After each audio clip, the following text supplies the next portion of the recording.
Turning now to one of the biggest issues impacting the county, homelessness. As local groups search for a possible solution, they hope the annual homeless count can help.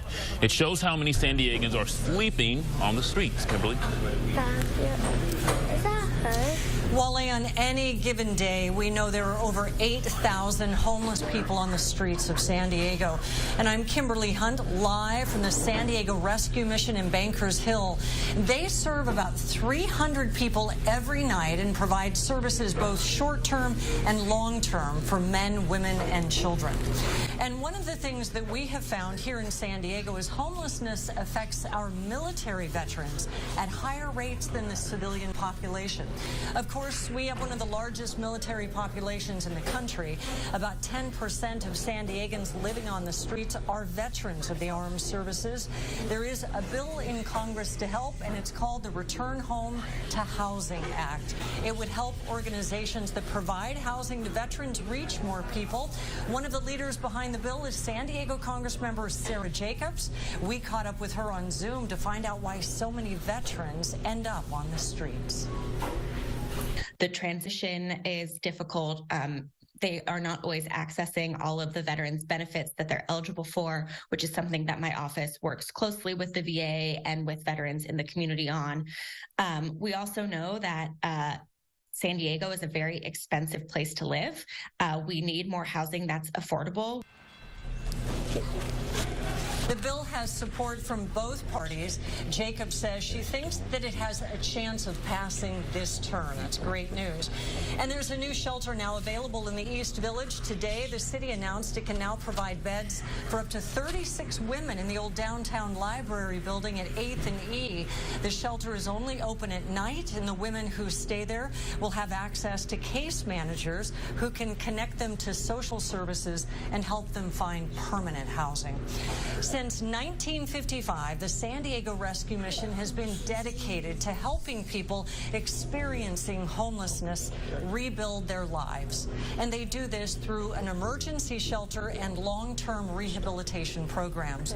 Hundreds a day find help right here.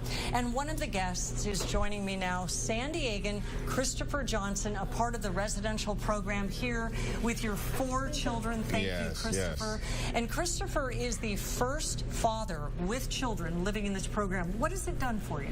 It's done some amazing things. It's a place that first unites families. We've been together about 8 months now, and it's been amazing. I was gone for 2 years out of their life. It teaches us certain discipline, things that we didn't have before.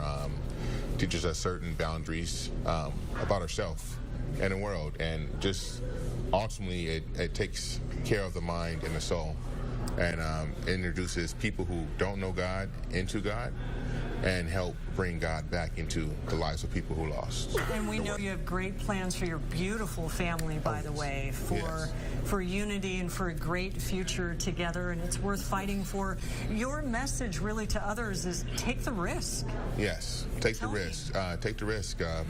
It seems scary at first sometimes, especially for people who are new into this new life of homelessness. It's something that is, in a way, out of the norm. But sometimes stepping into things that are different can help you and boost you up to a different lifestyle and give you the things you never had before, and the encouragement you never had before. And it just is, it feels good to actually step into a new life, run marathons, do things I've never done before in my life. You're an inspiration for a lot of people, and you certainly have a beautiful family worth fighting for. We are behind you all the way. You've done incredible things, and you will continue to do that. It's been wonderful to meet you, Chris. Thank you so much. I appreciate it. And you, sweet girl, all of your children. They've been such great fun, and it's been great to meet Christopher and his family. And that will do it from us, from the San Diego Rescue Mission in Bankers Hill. For now, we'll send it back to you, Wale. Inspiring man, inspiring family. I think that little girl knew she was on TV. She's super adorable. Thank you, Kimberly.